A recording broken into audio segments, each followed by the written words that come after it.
Anthony Joshua.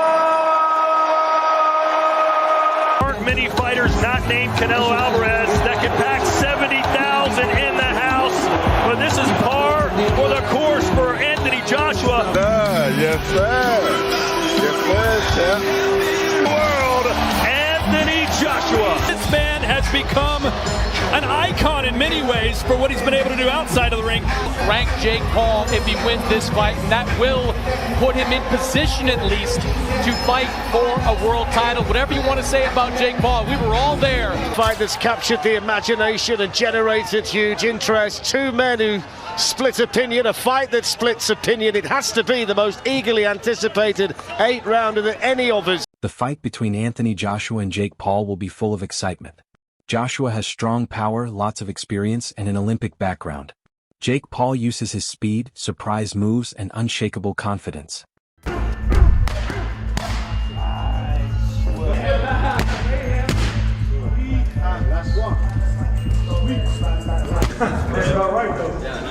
Rock, they said no photos, Rock. Huh? They said no photos. Okay, we'll do that, yeah. But this is what we signed up for, and he's very tall, but that means I can use my speed and my size to my advantage as well. Experts are arguing about the fighters' game plans, expecting the first rounds to be explosive.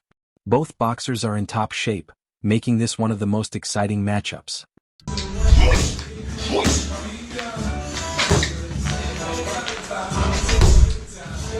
Jake Paul is going into this fight with a confidence that even experts didn't expect.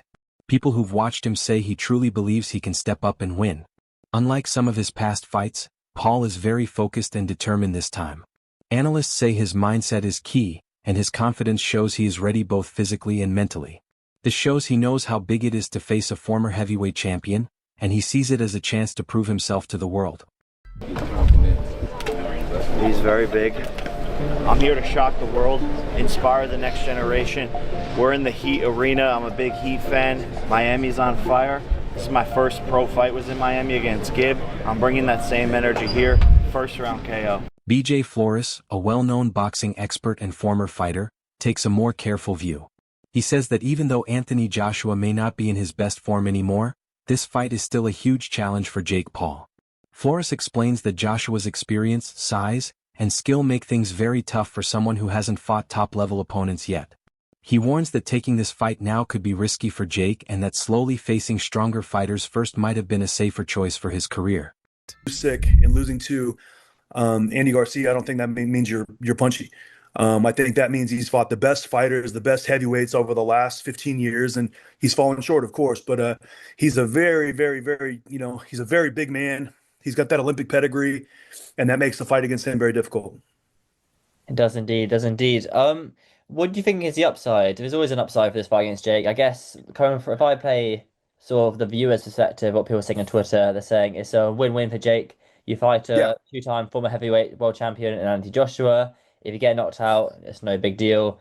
And if you lose, if you get knocked out, you get the respect of the public as well for taking the fight. If you win, you're the king, Yeah. The upside is, I think, I don't know. Like, everyone's like, oh, I respect Jake. I'm just like, it's just crazy that you would have to fight, a former world heavyweight champion, 6'6", 240-pound gold medalist. That's the only way you get people's respect. Like, there's a lot of other ways. Like, and if you don't get everybody's respect, those people just don't really understand boxing. Like I said, I feel like this fight is a little early for Jake. Obviously, I would like to see him fight one heavyweight before this fight happened, at least one heavyweight, and then maybe see him, be in there with a guy world rated in any weight, cruiserweight, heavyweight, anything before you go in with a guy like Anthony Joshua. It's just a massive difference on the size and the power and win everything. But I guess, if the objective is to make people talk and make people say, oh man, he's crazy, then he's getting exactly that. He's getting what he wants. So to me, it doesn't make sense. This fight doesn't make sense to me at all, but I think it would be there down the road. I'd much rather see like a Canelo fight than an AJ fight. It's just. Joey Knight pushes back against people who doubt Jake Paul as a real fighter.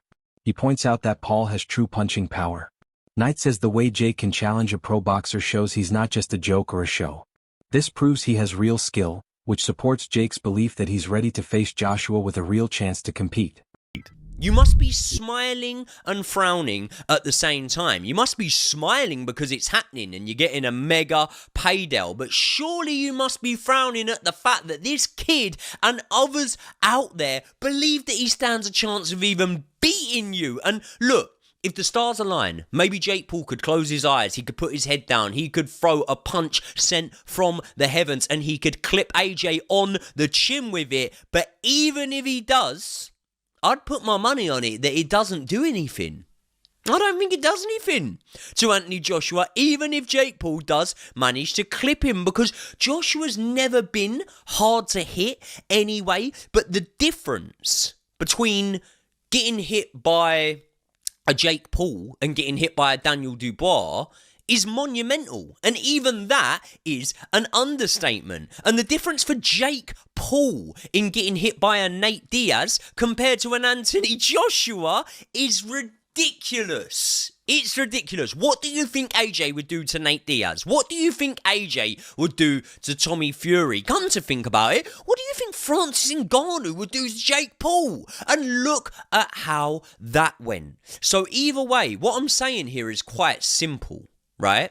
Jake's style is very, very easy for Anthony Joshua to navigate. And that is even if the skill set between the two were on par. Because although he's getting better at them, Jake still makes many, many fundamental flaws. He leans over his front foot when he jabs, and that's a problem because when you do that, you're always going to have the potential to be countered when you lean over that front foot. Experts say there is a huge experience gap between the two fighters.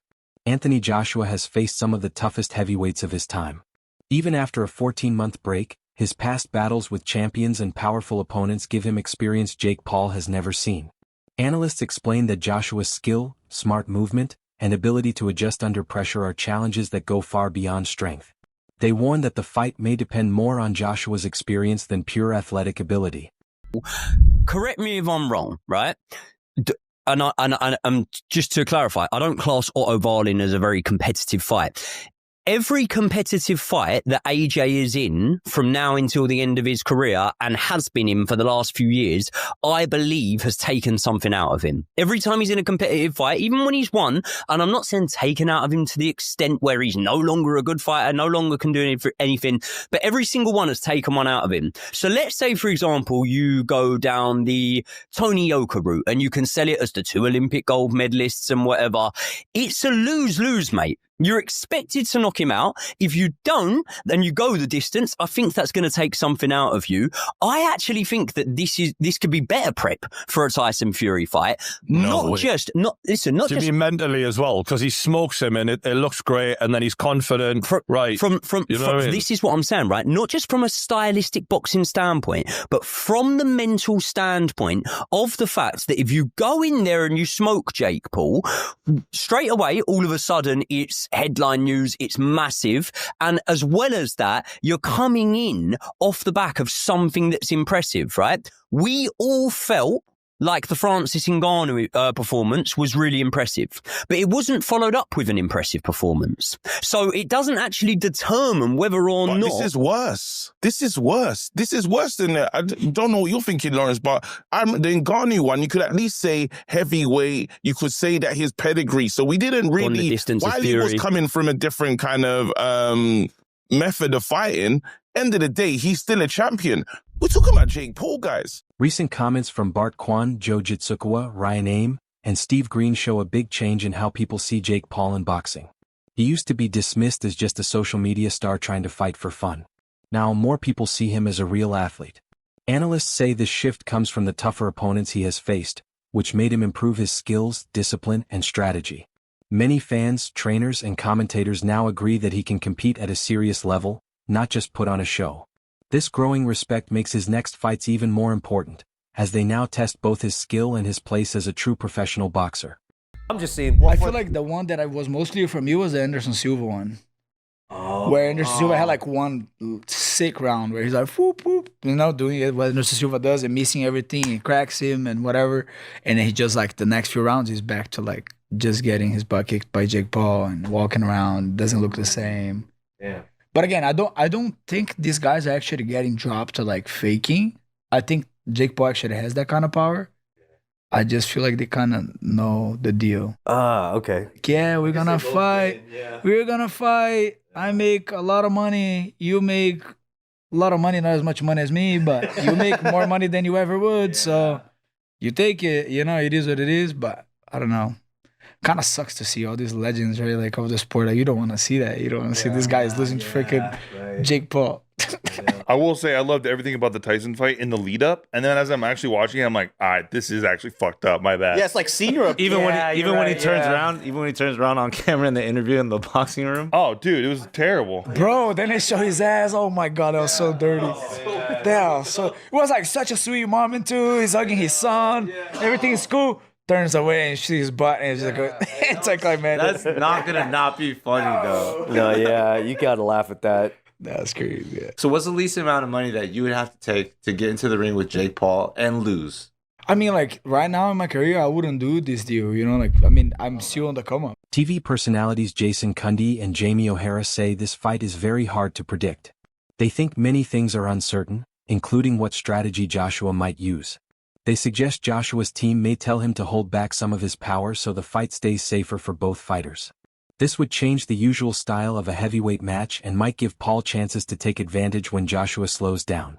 The commentators say this unpredictability makes the fight both exciting and risky. Right? Yeah. I don't know, mate.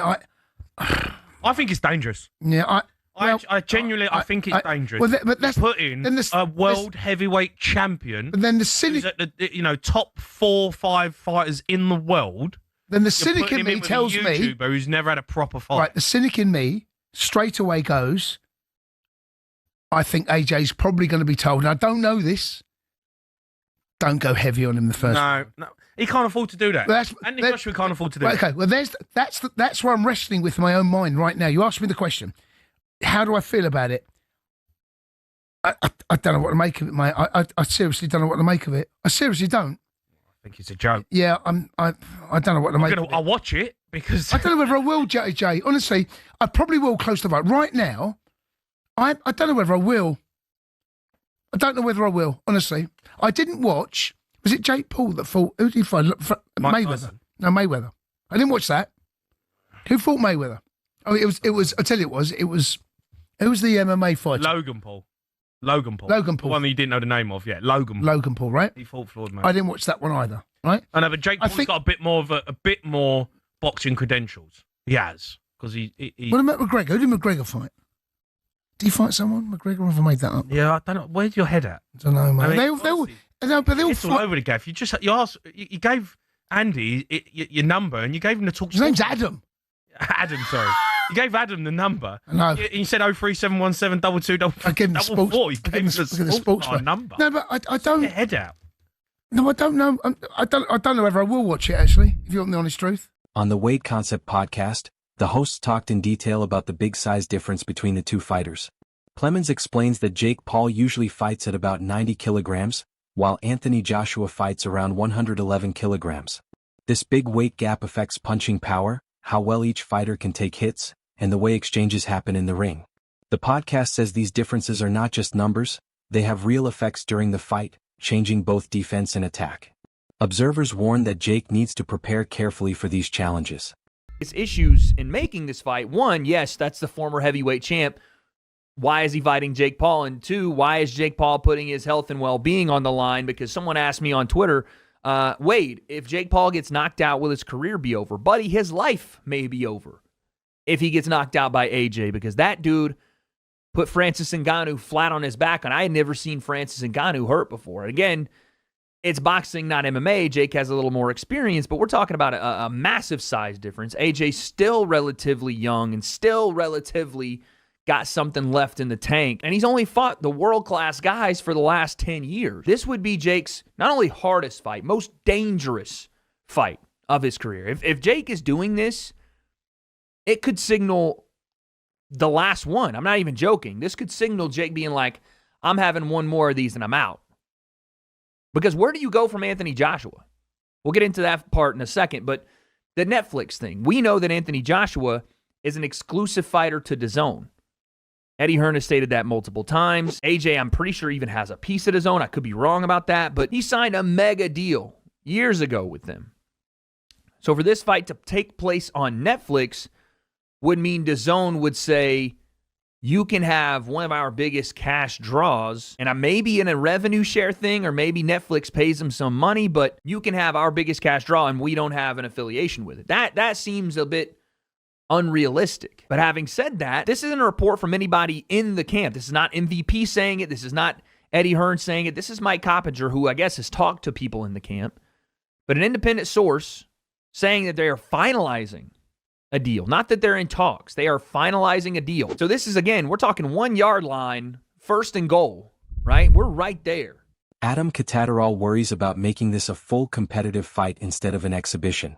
He says that without the exhibition rules, Jake Paul faces more danger because Joshua's power and experience are far beyond anything Paul has seen. Exhibitions let fighters show their skills safely, but a full fight leaves little room for mistakes. Catatarall explains this raises the stakes and could have big consequences for Jake's career. Many analysts also point out that Joshua's years against top heavyweights have sharpened his reflexes, timing, and ability to read opponents. Even if Paul is in great shape, he can't fully make up for the experience gap.